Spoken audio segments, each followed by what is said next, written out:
قلمي يشاركني الكلام يشاطرني المحبة والهيام وينثر شعره درا مضيئا لصحب طيب. أعوذ بالله من الشيطان الرجيم. بسم الله الرحمن الرحيم.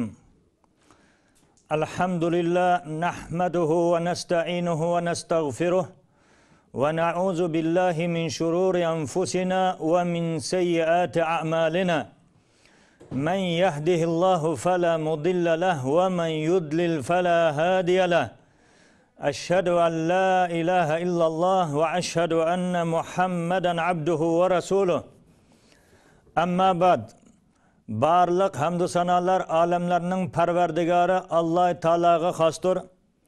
Peygamberimiz Muhammed Mustafa sallallahu aleyhi ve sellemge, aile azalarga, sahabelerge ve o zatga güzel ahlak bilen ergeşken barliq ma'min Müslüman qarindoshlarga Allah'ın salamı ve bereketi bulsun. Esselamu aleyküm ve rahmetullahi ve berekatuhu. Aziz mümin Müslüman qarindoshlar, bugünkü dersimiz bo'lsa Allah'a ishtiyoq bog'lab yig'lashning fazilati haqida bo'ladi. Aziz qarindoshlar, olamlarga rahmat bo'lib avatilgan Peygamberimiz Muhammed Mustafa sallallahu aleyhi ve sellem oldingi va keyingi barliq gunohlarining afv qilinishiga qaramasdan hayatı davamida Allah Teala'ga yig'lab, yalvarıp, taat, ibadet kılıp ötüp gitti. Bundan biz hem ülgü alışımız gerekken ki mana bu hayatı dünyada yalvaradigan zat, yig'lashga tegishlik bo'lgan zat Allah Teala'nın özüdür. Ama mana bu dünyada Allah için yig'laydigan insanlar afsuski nihayetimi azdır. Köpleyen insanlar gaflette ötmekte. Şunun için aziz qarindoshlar, mana bu 4 kunlik dünyada taat ibadetlerini kılıp Allah Teala'ga yig'laydigan salih kullardan bo'lishimiz için Allah Teala'ga iltica qilishimiz gerek aziz qarindoshlar. Allah Teala özüge yalanıp yığılgan bendisini nihayetimi yaxshi ko'radi. Allah'ın yaxshi bendilerden bo'lishimiz için Allah Teala'ga yaş döküşümüz, kalbimizni Allah Teala taraf yüzlentirişimiz lazım eken aziz qarindoshlar. Allah Teala Kur'an-ı Kerim'de mundaq deydi. Bismillahirrahmanirrahim. Ve yakhirruna lil azqani yabkun ve yaziduhum khushu'a. Ular yığılgan halda secde kılışqa yıkıldı dedi. Kur'an'ı anlaş bilen ular Allah'a teğimi tezarru kılıdı dedi. Başka bir ayette ise yana mundaq dedi. Bismillahirrahmanirrahim. Efe min hazel hadisi ta'cabun ve tedhakun ve la tebkun. Ey müşrikler cemaası, meskhara kılıp bu Kur'an'dan acablanamsılar. Onu anlagan çağda külemsiler, yığlamamsiler. Yani Peygamber aleyhisselam mana bu bana Allah Teala Kur'an nazil kıldı degende müşrikler mana bu Kur'an'ı anlap kületti, meskhara kılattı.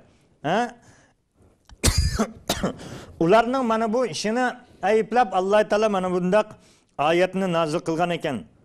Sahabeler bolsa her bir Kur'an'ı anlaganda bazı sahabeler özünün huşidan ketetti.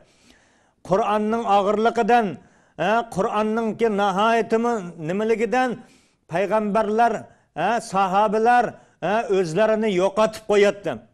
Anlagan sırrı.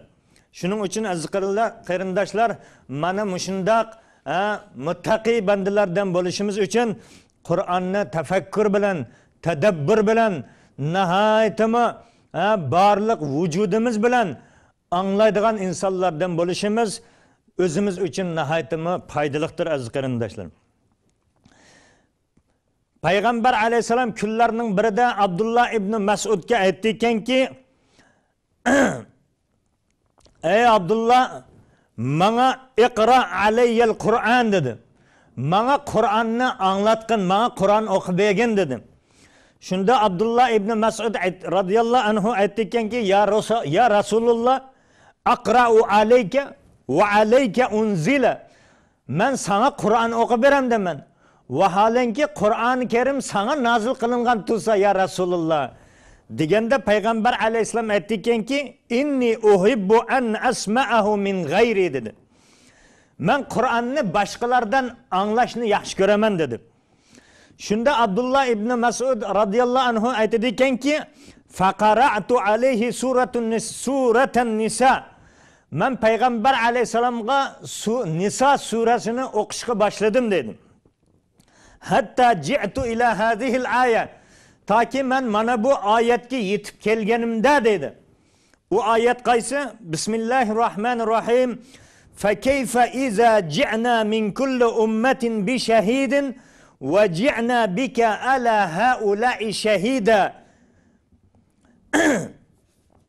Biz her bir ümmetke bir guvohchini keltirgan dedi. Va ey Muhammad, seni bularga, yani ümmetin içindeki imansızlarga ve günahkarlarga guvohchi qilib keltirgan chig'imizda ularning hali qandaq bo'ladi degan mana bu oyatga kelganda payg'ambar alayhisalom aytdi ekanki, fa hasbukal an. Endi to'xtag'in ey Abdullah ibn Mas'ud dedi. Men payg'ambar alayhisalomga qarasam, payg'ambar alayhisalomning ko'zidan taramlab yoshlar eqayotgan ekan dedi.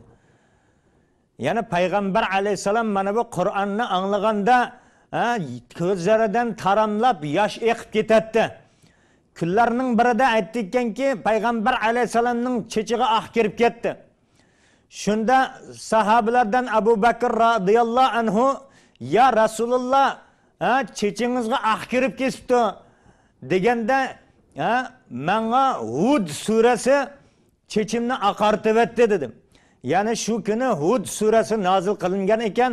Çünkü mana bu surada oldingi ummatlarning boshiga kelgan kulfatlar, baloyi ofatlar zikr qilinganligi uchun ularga boshiga tushgan kulfatlarni payg'ambar alayhisalomga zikr qilinganligi uchun bu sura. Shundan qo'rqib payg'ambar alayhisalomning chechig'i bir kunning o'zida oq kirib ketgan ekan aziz qarindoshlar. Payg'ambar alayhisalom Qur'onni mana shundoq o'qir edi, mana shundoq tafakkur, tadabbur qilar edi. Amma hozirgi kunda Qur'on o'qilyapti yoki boshqami, ba'zi bir insonlar g'aflatda, hatto e'tibor bermaydi. Naqshi musiqa o'qilganda o'zining xudini yo'qotib qo'yadigan insonlar bor, ming afsuslar bo'lsinki. Mana shu shaytonninki musiqalari, naqshilari anglaganda ular nihoyatimi mazza qilib, ko'ngil qo'yib, o'zini yo'qotib qo'ygan, behosh bo'lgan holatda anglaydi. Amma Qur'oni Karim o'qiladigan bo'lsa, da'vat tabliğlar qilinadigan bo'lsa, ba'zi bir insonlarga bu narsa yoqmaydi. Amma bu inson qiyomat qoim bo'lganda Alloh taolaga nima deb hisob beradi?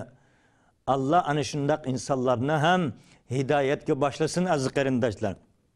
Biz mana bu Qur'on o'qiyotgan holatida nihoyatimi jim turishimiz, izzat ikrom bilan anglashimiz ve onun ayetlerine tefekkür, tadabbur qilib, buyurilgan işlerini bajo keltirishimiz, qaytarilgan işlerden özümüzni tiymag'imiz lazım aziz qarindoshlar. Shuning uchun payg'ambar alayhisalom hadislardan birida aytdi ekanki, "Law ta'lamuna ma a'lam la dahiktum qalilan va la bakaytum kaseeran" dedi. Kaşki men bilgan narsani sizlar bilganinglarda edi, sizlar ham ko'p yig'lab az kulgan bo'latdinglar. Ming afsuski kunlarimiz g'aflatda o'tib ketmoqda aziz qarindoshlar. Abu Hurayra radhiyallohu anhudan rivoyat qilingan hadisda payg'ambar alayhisalom mundaq deydi: "La yalijun nara rajulun baka min khashyatillah hatta ya'uda al-labanu fi ad-dar wa la yajtami'u ghubarun fi sabilillah wa dukhanu jahannam." Ravahu Tirmizi.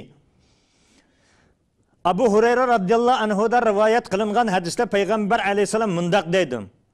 Allohdan qo'rqib yig'lagan odam dedi. Xuddi sig'ilib bo'lingan sut yilinga qaytib kirmagandek do'zaxga kirmaydi dedi. Qandaq bir inson Alloh taoladan qo'rqib mana bu ko'z yoshini butun vujudi bilan ko'z yoshini to'kadigan bo'lsa, xuddi alaqa nimadan sig'ilib bo'lgan sut ana shu yilinga kirmagandek Allah uchun to'kilgan yosh ya Allah uchun yosh to'kkan inson do'zaxga kirmaydi dedi. O'zimizdan bir hisob kitob olishimiz lozim. Ey inson, men hayoti davomimda Allohdan qo'rqib yosh to'kkan chig'im bo'ldimi? Hayoti davomimda Allohdan qo'rqib yoshimni oqqizdimmi? Deb inson o'zidan hisob kitob olmog'i lozim. Agar oqqizgan bo'lsa, mana bu Allah uchun to'kilgan yosh tufayli u inson do'zaxga kirmas ekan aziz qarindoshlar. Yana bir yosh bo'lsa, Allah yo'lida düşmanlari bilan urush qilgan kishi deydi. Do'zaxga kirmaydi deydi. Allah yo'lida jihad qilgan kishi ham do'zaxga kirmaydigan azizga. Allah yo'lida jihad qilish mabaynida chang to'zonlar qo'nganligi uchun u insonga do'zaxningki chang to'zonlar bilan Allah yo'lidagi chang to'zon birlashmaskan Allah yo'lida jihad qilganligi uchun u bandini ham Alloh taolo jannatiga kirgizadi ekan aziz qarindoshlar. Hadislardan birida payg'ambarimiz Muhammad Mustafa sallallohu alayhi va sallam yana shunday deydi. Sab'atun yuzilluhumullohu fi zillih yawma la zilla illa zilluh. 7 toifa inson borki, uni Alloh taolo hech qanday soya bo'lmagan kunda o'zining arshi a'loning soyasidan soya beradi deydi. Ularning biri bo'lsa imamun adilun, adil podshoh. Podshoh bo'ldi-yu, nihoyatda adillik bilan boshqurdi. Xuddi xalifalarga o'xshab. Xalifalar o'qining nima ekanligini bilmay hayoti dunyodan o'tib ketdi aziz qarindoshlar. Kechalari rohat uxlamadi. Kunduzlari xalqningki nimasi bilan bo'lib ham kechalari ham kishilarni aylanib yuratdi.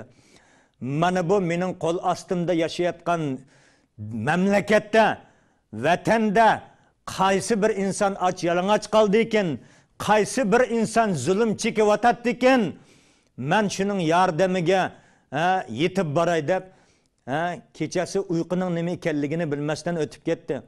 Kunduzlari xalqning xizmatida o'tib ketdi. Kechasi ham bir rohat farog'at uyquda bo'lmadi. Rahat farog'atda yeb ichib ko'rmadi. Qo'sqi to'yib boqmadi xalifa bo'lishiga qaramasdan. Qo'sqi to'yib tamoq yeb boqmadi hayoti davomida aziz qarindoshlar. Yeb yangi bir kiyimni kiyib boqmadi hayoti davomida. Ana shundoq o'tib ketdi. Mana shundoq o'tgan adil podshohga Alloh taolo ana shu arshi Allohning soyasidan soya beradi ekan. Keyingisi bo'lsa, yoshlik bahorini Alloh taologa bag'ishlab taat ibodatda o'tkazgan kishi deydi. Uchinchisi, qalbini masjidga bag'ishlab, qachon namoz vaqti bo'lar ekan, qachon taat namoz vaqti bo'lar ekan, ibodat vaqti bo'lar ekan deb masjidda azonning chiqishini intizorlik bilan kutib hayotini o'tkazgan yosh yigit deydi.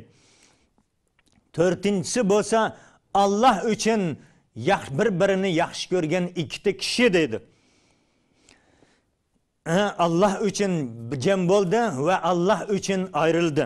Ayrilish kerak bo'lsa, Allohningki taat ibodatini qilmagan bo'lsa mabodo birodar deb o'zining birodariga nasihat qildi.